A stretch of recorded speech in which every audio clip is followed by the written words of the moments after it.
Something is wrong with this picture.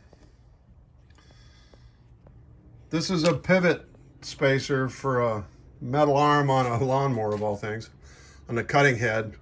It allows a large bracket to move up and down. As you can see, it's worn out, and it's a bolt goes through there, 1/2-inch bolt. Really hard to find. They're a part that you can't find anywhere, you know, so you got to kind of search. So I'm going to make a few. Started by drilling a 1/2-inch hole in this piece of steel. It's 4140. I'll make as many as I can, and then I'll heat treat them, and then temper them, and I'm going to show you all that.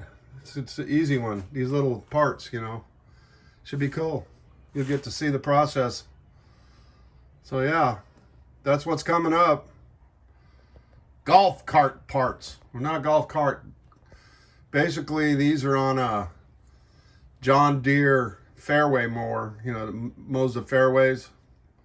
Yeah. Who knows what they cost, but I like making stuff. Cool.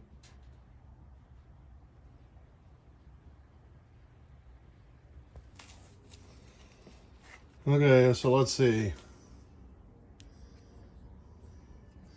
This guy is really hard to measure because the wear goes almost all the way. It goes more than halfway around. So I'm going to have to investigate it. Let's see.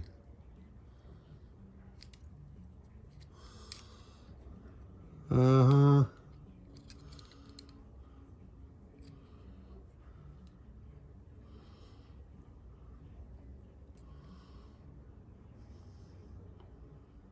So, oh yeah, it's more than 3/4.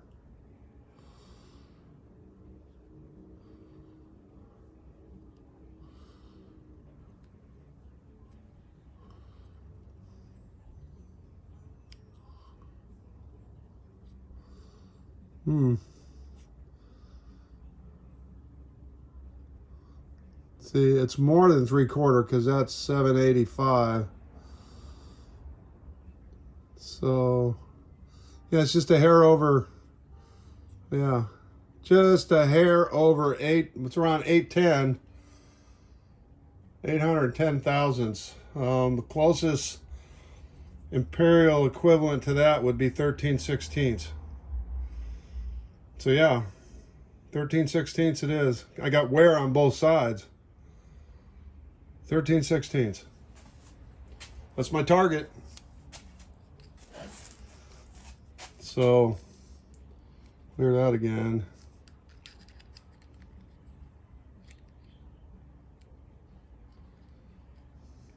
$460. Huh.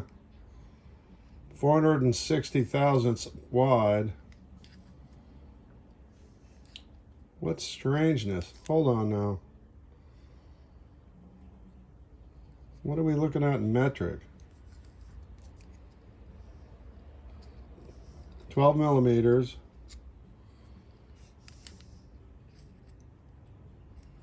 20 millimeters.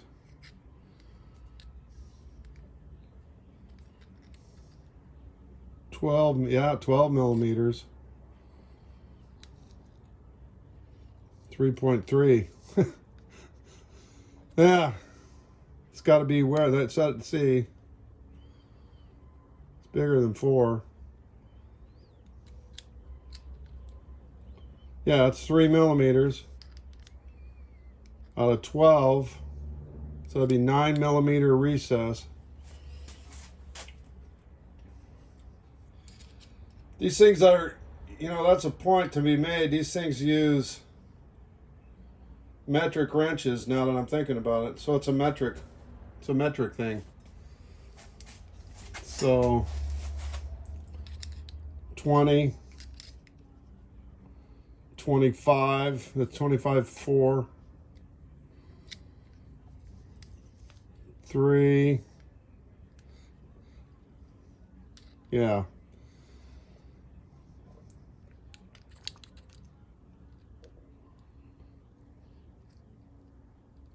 That's close to 4.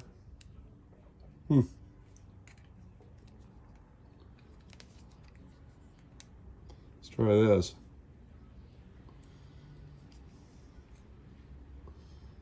It's like 3. Nice. Okay. I'll make one that looks just like it. Now I'll see how they fit. Okay, so off camera, all I did was I faced it and I cut it down to the exact 1 inch or close to 25 millimeters as the outside diameter of the sample is. So you can see here, obviously you can't tell without being here, and differences of color aside, it's pretty much the same size. Maybe without the rust. So then I had to make this guy right here. Right? It's about 460 thousandths. So I locked this guy. It said 458, and I'm gonna make a line.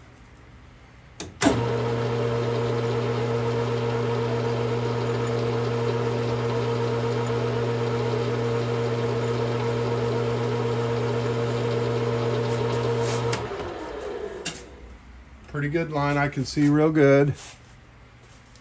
I like the dicum to be kind of thin, because if you get it too thick, it'll flake off. So what I got to do now is I have a reference point for where the end of the piece is going to be. Essentially, this much. You know, so now I need this dimension. I chose to go in thousandths because the variation was closest to thousandths and a little bit on the big side. It's easy enough for me to make the hole that's going in bigger than smaller, right? So it's 0. We know this whole thing is 460. This is 130. 130. So that'd be 270. How close is that? No, boy, I missed that. Yeah. This is math that I'm terrible in my head. So it's 460 minus 130. 460 minus 130. That'd be like 330. 330, is that what it is?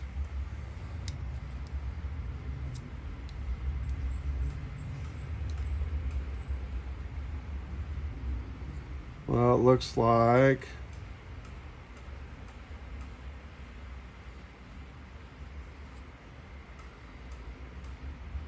yeah.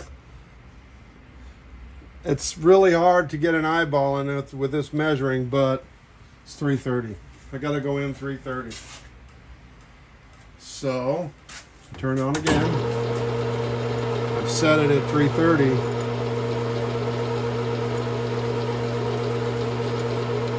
There's the 2 marks.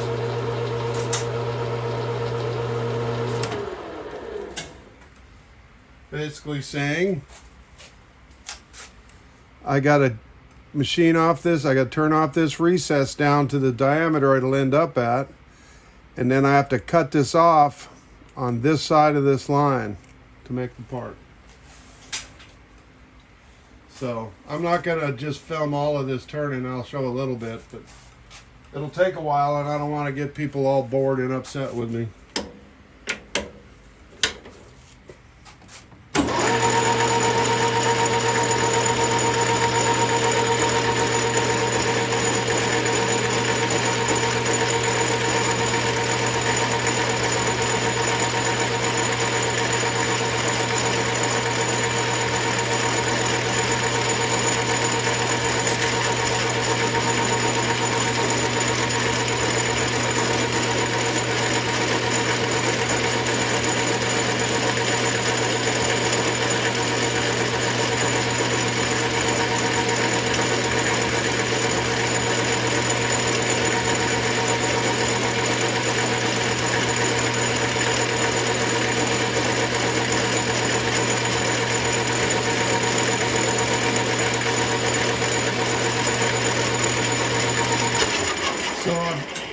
started it, and now you can see I got it short of the line so I can face it out again. So here's the other thing. How far to go, right? I'm cutting from the outside in, but it's kind of unreliable. But this side right here, right there is where there's almost no wear. So I'm going to measure that.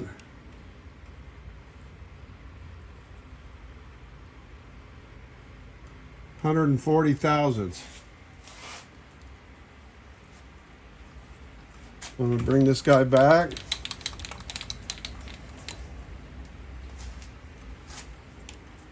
Low speed again.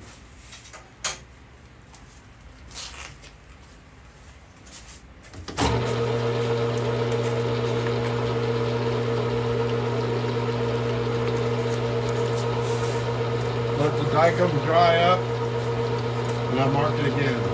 Stand by it, it'll be a little bit. You can see on the end of there on the face, I did the same thing. I measured the distance from the edge of the hole to the edge out from the center, because the half-inch diameter hole is, you know, tells me how far out I got to go from that. And so I'm gonna, you know, let it dry up a little bit, and I'm gonna start hitting it. Catch you on the flip side. So this is all by hand.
Now I gotta get this edge.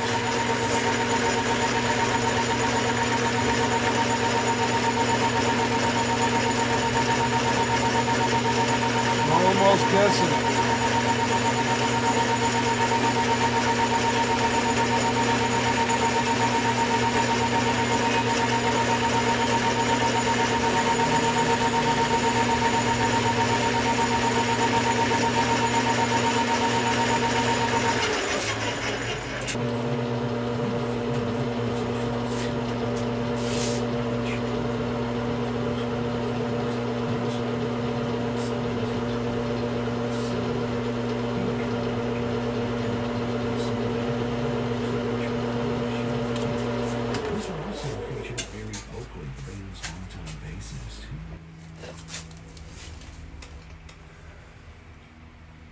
So I'm going to be parting.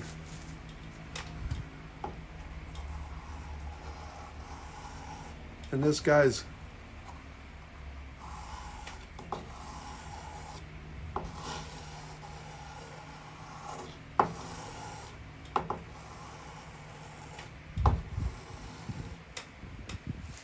so I'm going to have to hone it. It's going to take quite a while. You might notice that in a little bit I'm going to fast forward the video I take to make it shorter, because essentially all I'm doing right now, I'm on the mid stone on this 3-stone setup, because I've honed this guy a lot, but it got a little out of square. Can't see it with your eyes, but there's right on this edge, on this top corner, is a little wear there from chips going through there. So every time I decide I have to hone it, I lap it a bunch of times with this guy.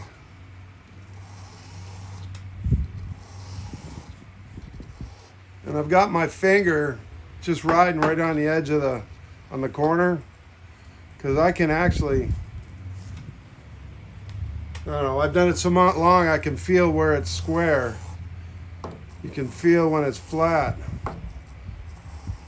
Doesn't mean you can do anything with it, but you have to, if you can repeat it.